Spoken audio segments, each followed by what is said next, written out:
Hi, everybody. My name's Jason. I'm Caden. I'm Jaden. I'm Eli. And we are the Yahuwah and the Torah YouTube channel. We're also on Rumble. A shout out to everybody on Rumble. We have quite a few people on Rumble that watch us, so much love to you guys out there. To the no people on Odysee that watch us, if you ever do watch us, much love to you guys out there as well. That is the platforms you guys will find us on, and we are all over there. Gentlemen, how you guys doing today? Good. What's the scoop? What are you guys up to? Bible proofing. Still Bible proofing. So, Jade, you were on the farm. You got released from the Bible Project, and then you got pulled back into the Bible Project, and now you're stuck at your desk reading and reading and reading. Why did that happen?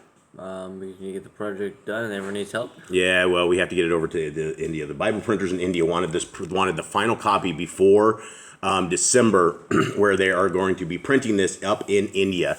And so we are on a mad rush to make it through the Apocrypha, and we're doing line by line.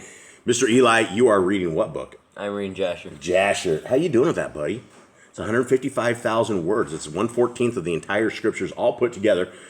It is so meaty. It has so many names. It is so rough. You've been on this about 10 days, it seems. And you only have like how many chapters? 30. 30 chapters. Guys, that's rough. That's really rough.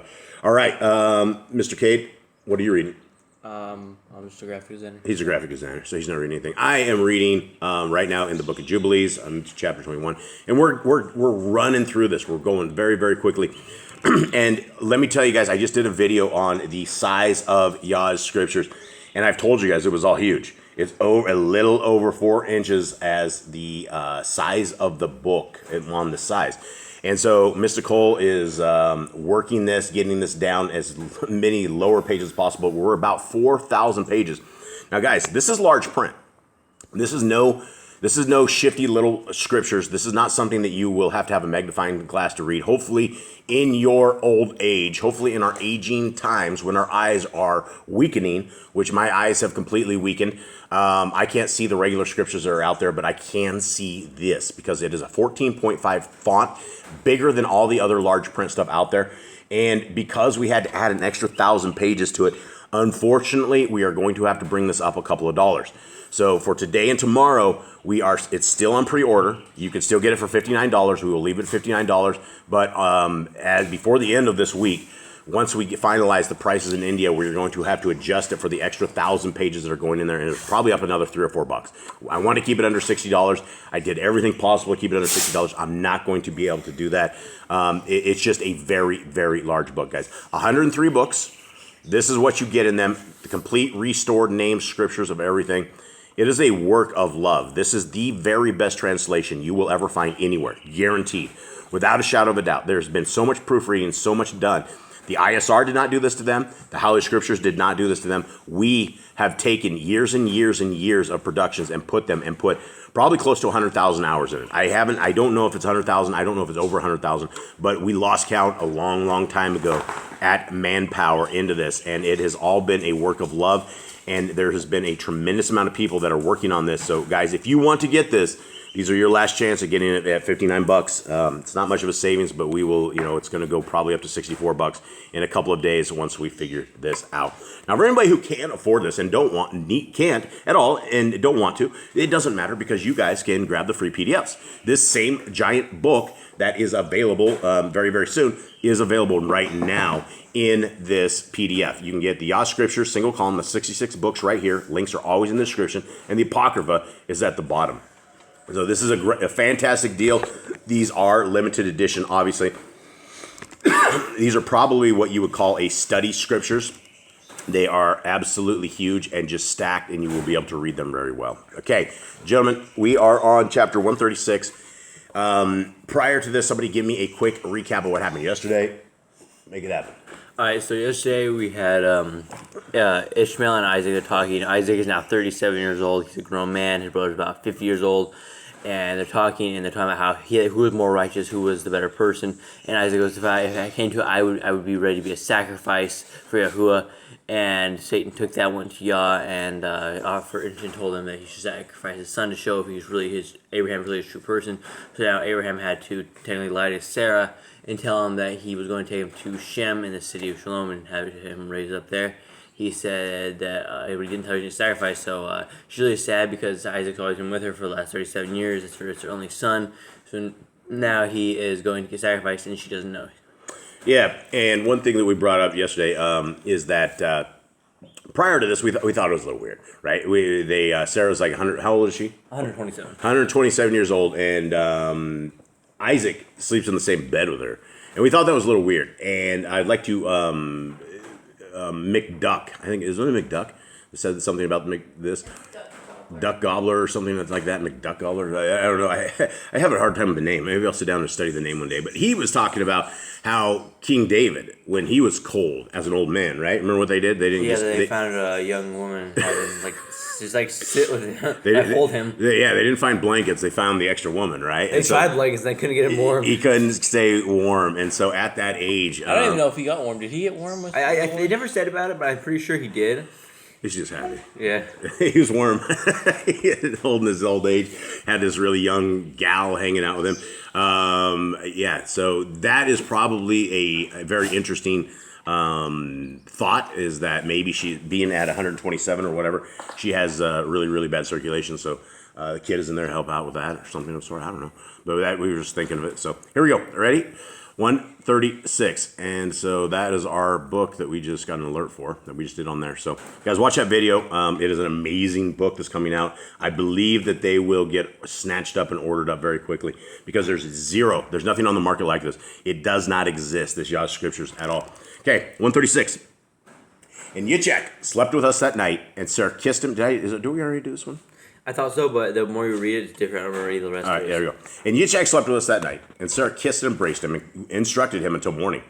And she said to him, "Oh, my son, how can my soul separate itself from thee?" And she still kissed and embraced him until the time of preparation had come. Then Sarah took a beautiful and costly robe from among those which Abimelech had given her. For Abimelech had loved Sarah greatly, and had given her many precious things. But this love toward her was pure in the sight of Elohim, and according to the laws of the Shamaim. With this robe, which had never been worn, Sarah clothed the Yitzchak, and put a turban upon his head, in which she wrapped a precious stone. And she said unto him, "Even the stone art thou precious unto me, my son. Nevertheless, I would have thee so conduct thy life, that when Yahuwah shall come to gather up his jewels, thou wilt be among the number." Thus, taking provisions for our journey, we started out, and Sarah and others of our people accompanied us on the road. And when the time of parting had arrived, Sarah wept bitterly, and I also wept with her, as did Yitzchak, our son, and those who accompanied us. And Sarah caught hold of Yitzchak, and held him in her arms, and embraced him, and kissed him, and wept over him. And Sarah said unto him, "Who knoweth if after this day I shall ever see thee again? Nevertheless, our hope is in Yahuwah, in whom is life. Therefore, if I see thee not again in this vale of tears, yet surely we shall again embrace before the throne of Elohim. Elohim barak thee, my son, and keep thee secure in his ways, and I will be close to thee all thy days." So saying, Sarah kissed Yitzchak again, and turned back to the camp with all who had accompanied us. Now, this is some interesting stuff. I like to take good stuff out of scriptures that we don't know. And for those of us who have lost humans, for those of us who have lost people along the way, I guess who are probably Torah keepers, there is hope, right? Because her hope was that she was going to find him and hug him again in front of the throne of Elohim. Right, so it seems to meet the people in the kingdom. Yeah, so if if this is our story as well, those of us who die that keep Torah, there is again a reuniting somewhere before the throne of Elohim, right? When it's all said and done. And so I don't think that's the thing about animals, that's the thing about humans, that our Creator, I believe, if we are loyal to Him and that we keep His laws, statutes, and commandments, that we are faithful to His ordinances, that we're faithful to Him, that when we pass over, whatever it is, whatever we see, my hopes is that my animals are there.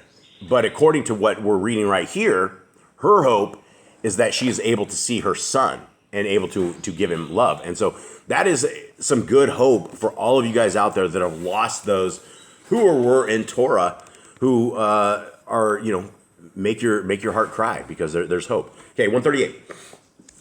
As we proceeded upon our journey, Satan came to me in the form of an aged man, humble and contrite, who said unto me, how canst thou think to do this unto thy son? All right, let's stop with that. And let's talk about the power that Satan has. And we know that he has power, right? Right, from Adam and Eve, he kept turning to an old man and talking to Adam. Well, Job. Let's take a look at Job. Hasatan, dropped a house on his kids, festered him with sores. Killed all his animals. All of them, right? The camels are gone. The donkeys are gone. The kids are gone. The wife is gone. Well, the wife is still there, unfortunately, because she's sitting there cracking him over the skull, telling him he should just curse Yah and just die, right? And so Satan was in all of them. He was in all the friends. Who were Job's friends, Jobs? They're terrible people. Three men stood around and just told him how he sinned and how he was a terrible person, how this is what he deserved for going against Yah, and they were just terrible people. Yeah, and that is part of what Hasatan does. If Hasatan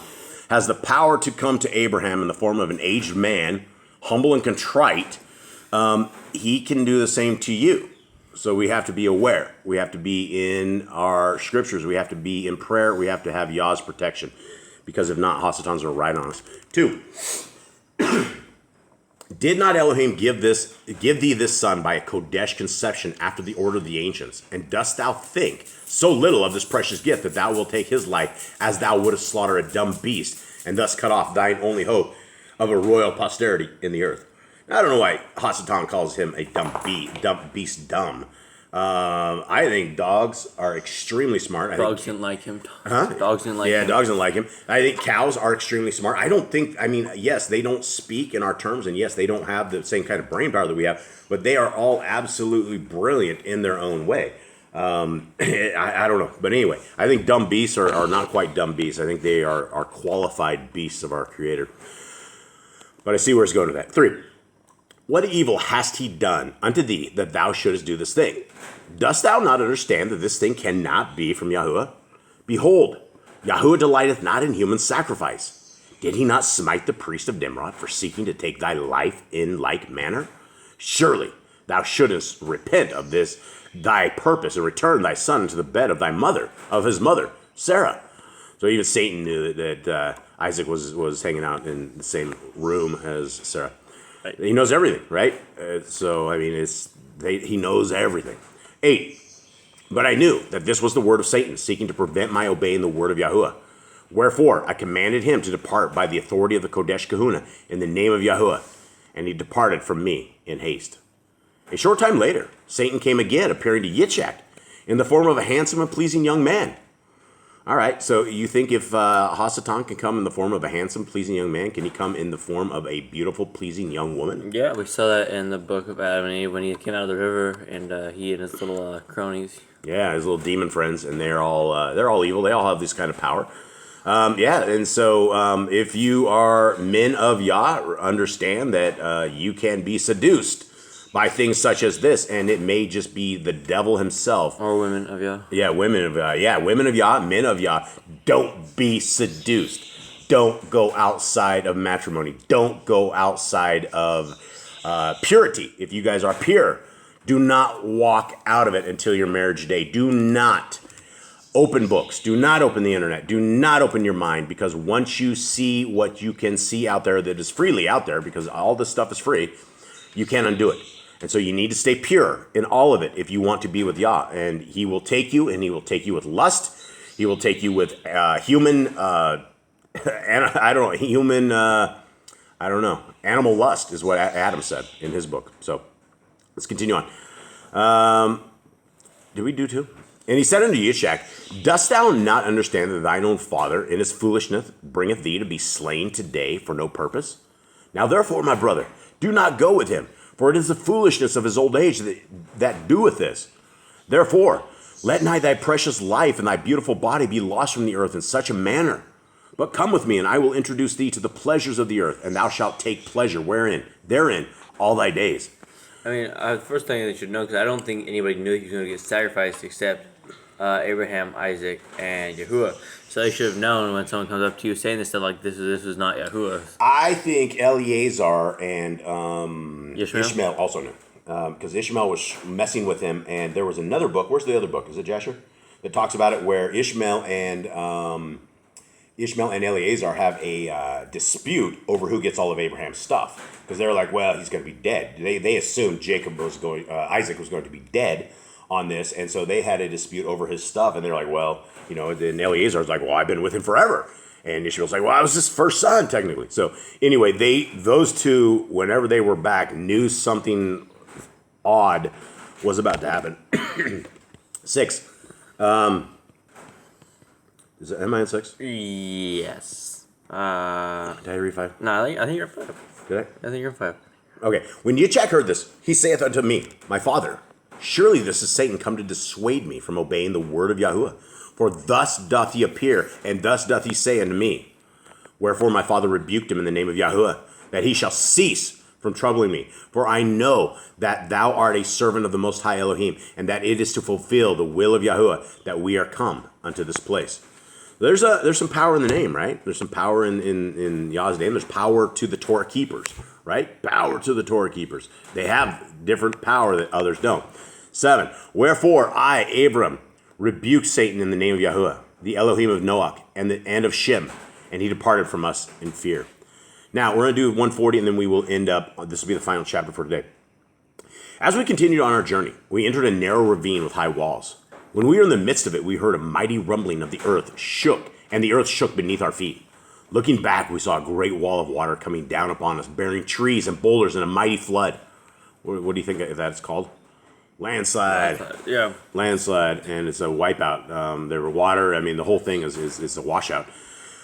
It just happened out of nowhere, right? My heart was moved within me for my son Yitzchak, and he sought also to protect me. But raising my hands to the Shamayim, I called upon the name of Yahuwah, and Yahuwah heard me out of the Shamayim and stopped the flood until we had ascended from the ravine. Thus did Satan seek to destroy us, that we might not offer an acceptable sacrifice unto Yahuwah, our Elohim. But the power of our Elohim is mightier than that of Satan. Wherefore, Satan can do no harm unto the children of men, except Yahuwah allow him to do it. Therefore, do all things, whether they be good or evil, work together for the good of the Kodeshim of Elohim, who serve him and keep his commandments. All right, I had a thought on that last thing. Satan tried to, that is again, I guess the point is that the power of Yah is that he can save us from the wiles of Hasatan. And Satan is always out there. He's always out there, right? But that is why we want to be in prayer with our Creator. We want to be somebody who's known to our Creator in all things, so that when Hasatan comes, that our Creator will protect us in these realms. And these are our forefathers and foremothers, and all we have is a story of them. But we live in a world where the demons are far more than they were back in these days. Noah went and was able to take out 90% of them and get them housed, but there were still 10% left that were fighting with the devil, and that is from the Book of Jubilees. And so anyway, we're only dealing with 10% of them, but by now, they have these psychopaths over at CERN who've been spinning these atoms up, opening gates and parallels for years and years and years, causing earthquakes all over the world, causing all sorts of stuff. And they've said that entities come out of the portals that they spin up. So where are they pulling these things are? Are they just infesting these lands with demons? Probably so, which is why we need to stay in prayer. So with that, guys, much love to everybody out there. We love you all. We thank you guys very, very much for being a part of our family, and thank you for hanging out with us. And we have got to get to reading, and we hope that you have a wonderful day. We're out. Shalom.